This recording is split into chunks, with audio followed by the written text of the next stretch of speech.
Assalamualaikum warahmatullahi wabarakatuh. Apa kabar anak ustazah?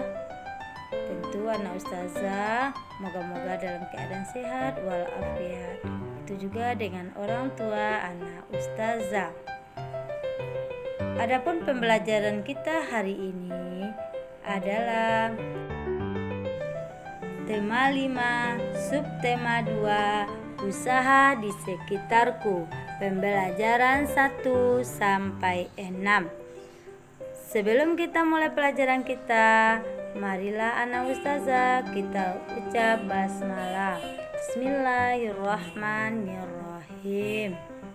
Adapun tujuan pembelajaran kita hari ini adalah yang pertama, mengidentifikasi komponen dan cara mengisi teks daftar riwayat hidup secara benar. Yang kedua, mengidentifikasi berbagai contoh manfaat keragaman wirausaha dalam kehidupan sehari-hari secara tepat.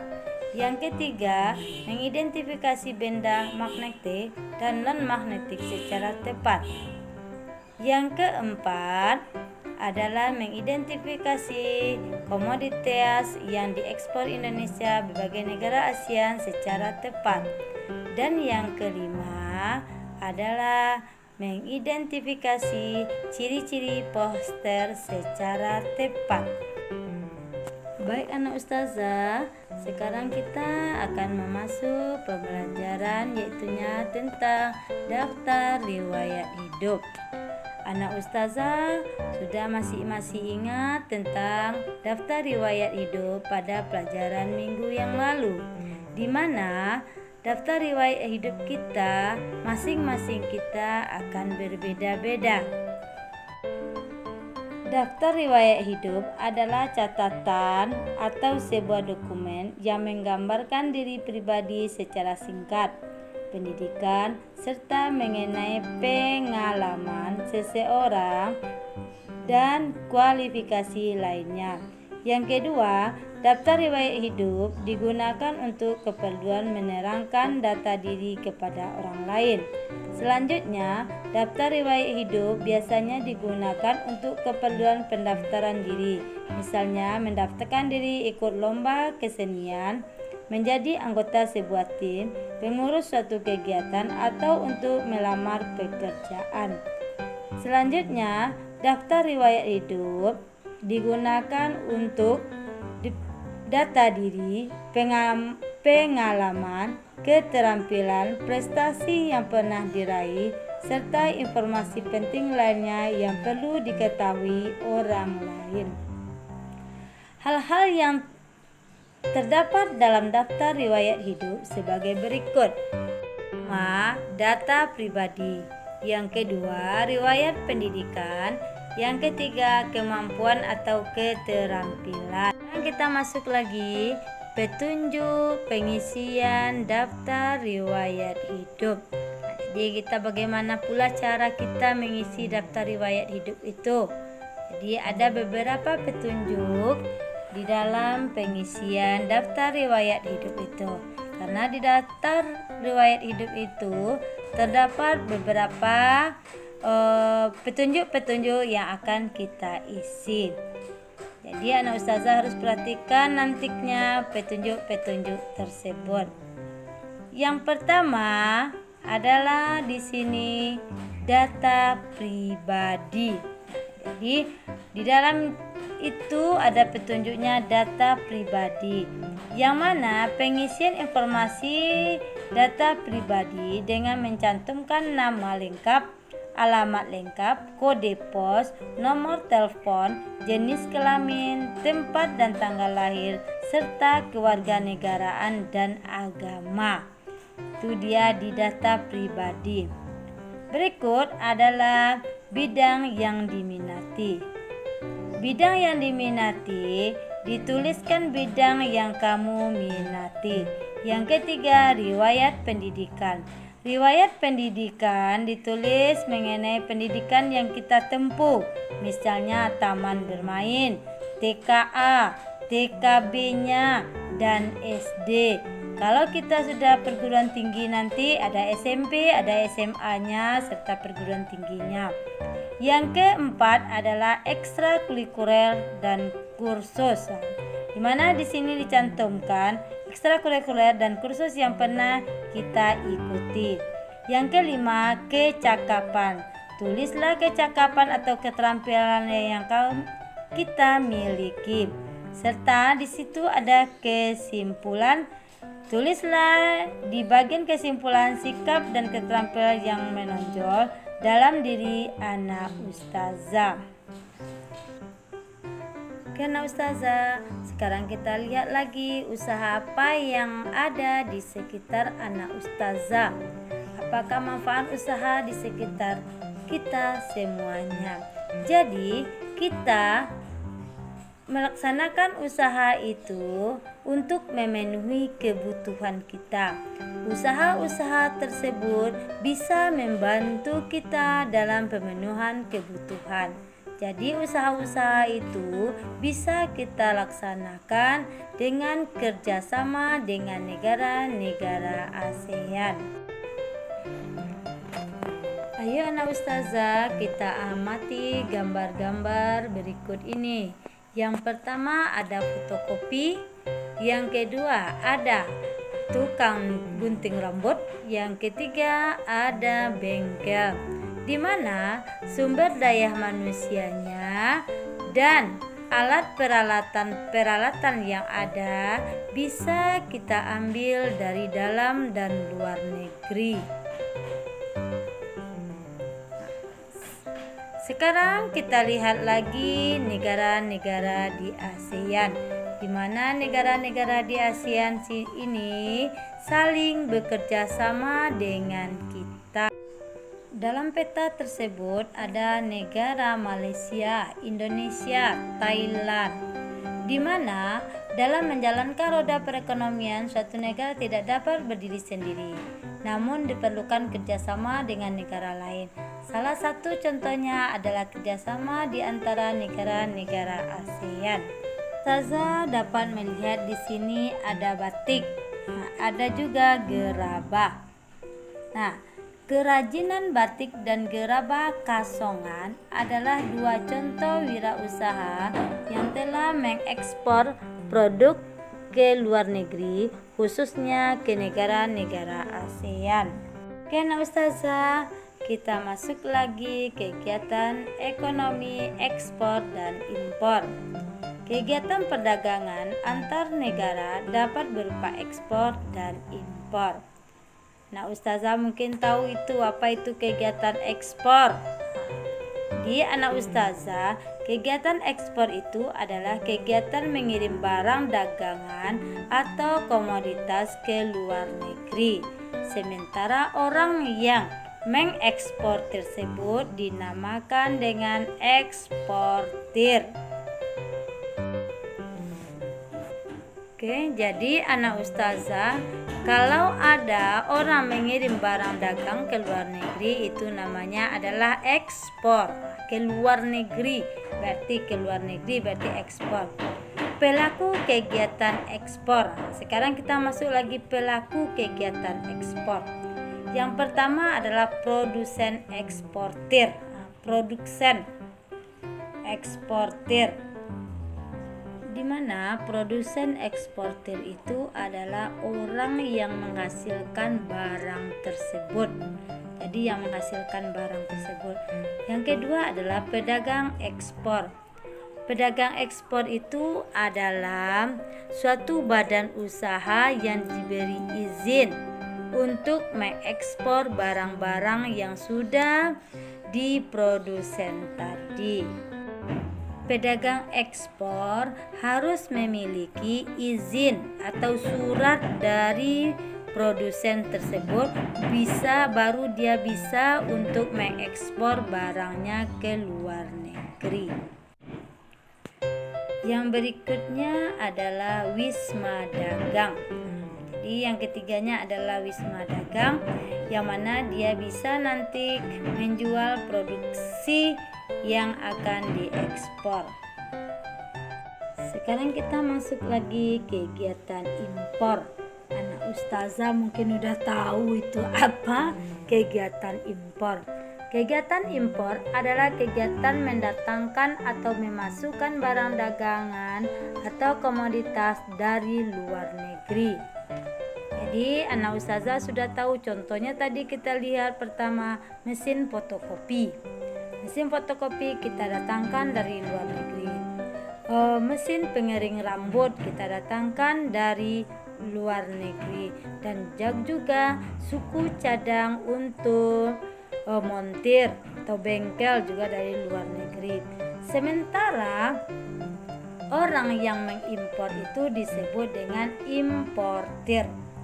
Importir dibedakan menjadi beberapa macam. Yang pertama adalah importir umum. Yang kedua adalah importir terbatas. Yang ketiga, importir produsen. Sekarang kita masuk lagi komoditas ekspor Indonesia di berbagai negara ASEAN. Yang pertama adalah migas, meliputi minyak mentah, hasil minyak olahan, dan gas alam. Sekarang ini kita banyak memerlukan minyak. Nah, di mana semakin bertambahnya kendaraan, maka orang akan semakin membutuhkan minyak. Yang kedua adalah non-migas, meliputi hasil pertanian, perikanan, pertambangan, dan industri serta jasa. Di sini hasil pertaniannya banyak sekali seperti jagung, kedelai. Begitu juga dengan hasil perikanan kita yang kita ekspor, contohnya udang, cumi-cumi. Begitu juga dengan pertambangan, yaitu batu bara. Dan begitu juga dengan jasa bangsa Indonesia yang dikirim ke luar negeri. Karena ustazah, kita masuk lagi manfaat keberagaman usaha dalam kehidupan. Kita tahu bahwa negara Indonesia negara kepulauan yang terbentang dari Sabang sampai Merauke. Jadi keragaman usaha kehidupan dalam kehidupan itu bermacam-macam, di mana kita dapat lihat dari diri sendiri dan keluarga. Dengan adanya keragaman ekonomi, kebutuhan ekonomi dapat terpenuhi karena tidak semua kebutuhan dapat dikutip sendiri, namun membutuhkan dari orang lain. Jadi kita membutuhkan orang lain. Yang kedua, dapat kita lihat dari lingkungan sekitar. Usaha yang maju dapat menolong masyarakat sekitar dengan dibukanya lapangan pekerjaan. Yang kedua, masyarakat dapat memenuhi kebutuhannya baik barang maupun jasa. Yang ketiga, menambah pendapatan negara. Oke, sekarang kita masuk lagi bagaimana cara menghargai keragaman ekonomi agar tidak menimbulkan perpecahan dan perselisihan. Jadi dalam keragaman ekonomi kita harus saling menghargai dan saling menghormati. Jadi anak ustazah, dalam menghargai keragaman ekonomi itu kita harus perhatikan, yang pertama tidak mencela dan merendahkan mata pencarian orang lain, yang kedua menghormati orang yang sedang bekerja, dan yang ketiga menghargai setiap pekerjaan. Sekarang ayo kita mengenal poster sebagai bagian dari reklame. Dalam peragaman ekonomi tadi, maka di sini untuk lancarnya usaha tersebut, maka kita akan menggunakan reklame atau poster untuk memperlancar usaha kita. Baik anak ustazah mungkin sudah kenal dengan apa itu poster.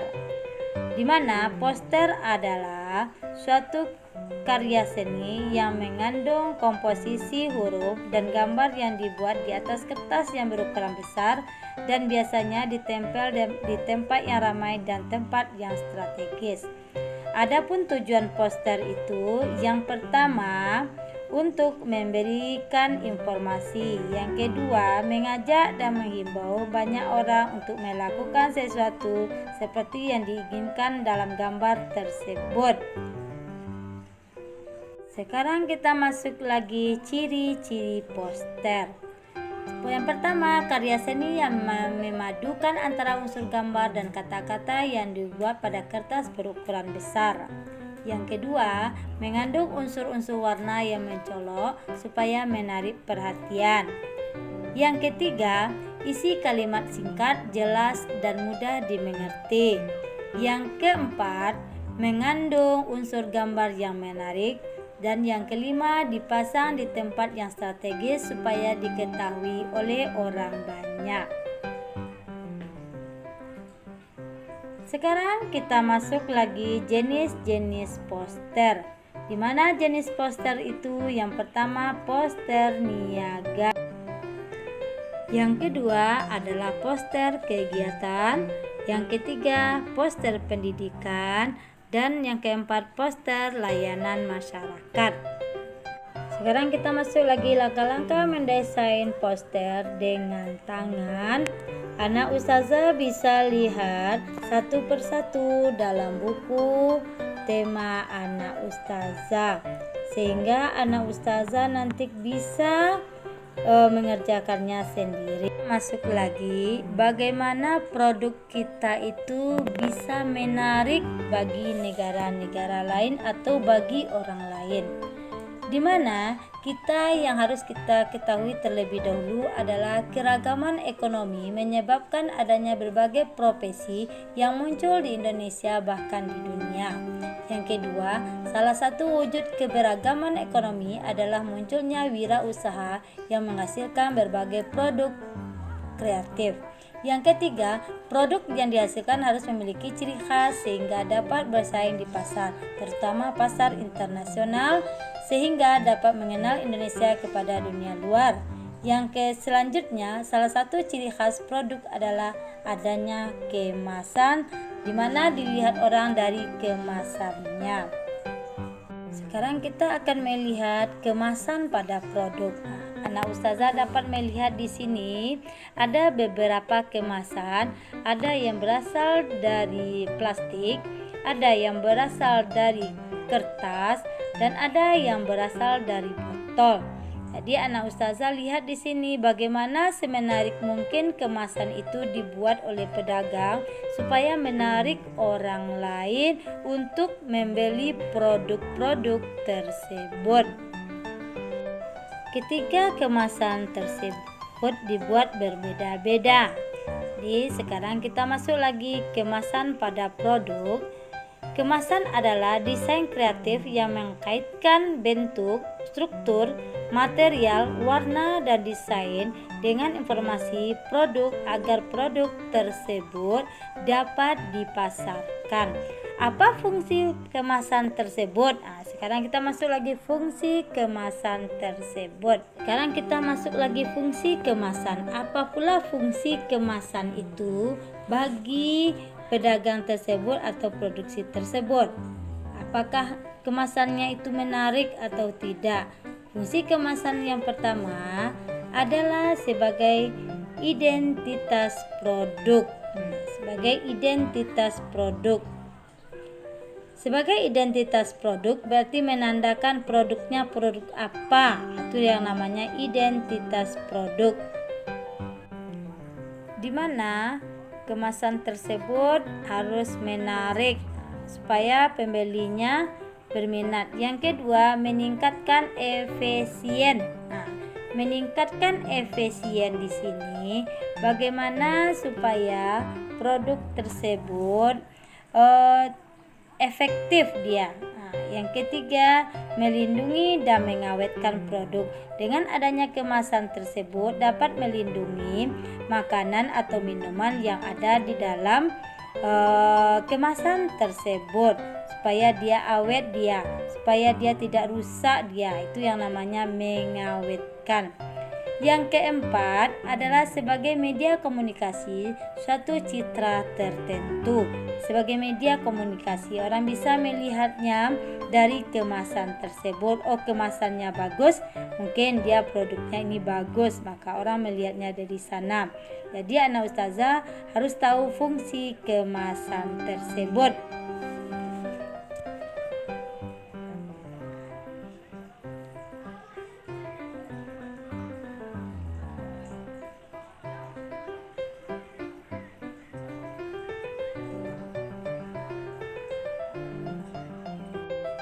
Ternyata dari kemasan tadi bisa terbuat dari plastik, dari botol, dari karton. Nah, itu dia kemasan tersebut.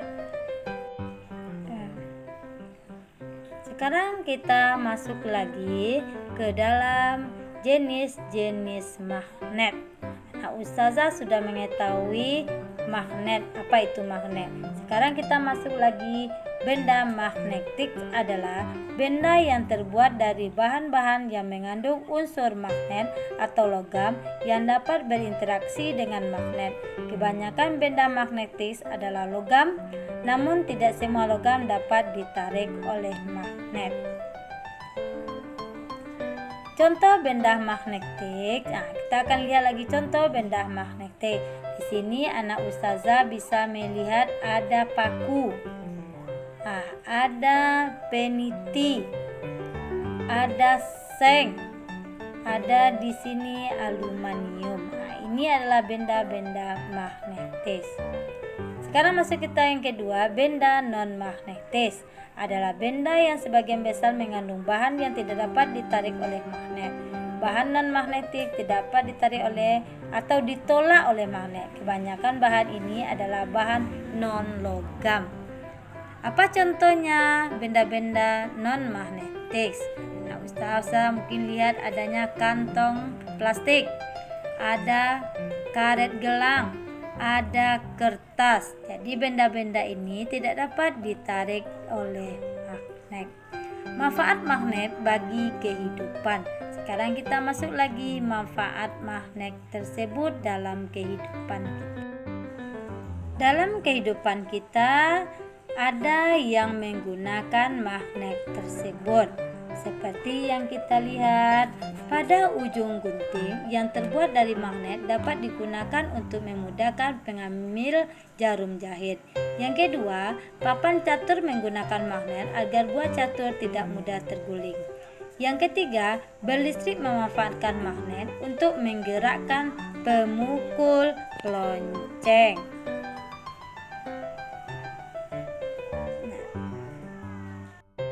Baik anak ustazah, pembelajaran kita hari ini kita cukupkan sampai di sini dan kita akhiri pembelajaran kita membacakan hamdalah alhamdulillahirabbil alamin, dan ustazah tutup pembelajaran kita dengan bacakan assalamualaikum warahmatullahi wabarakatuh.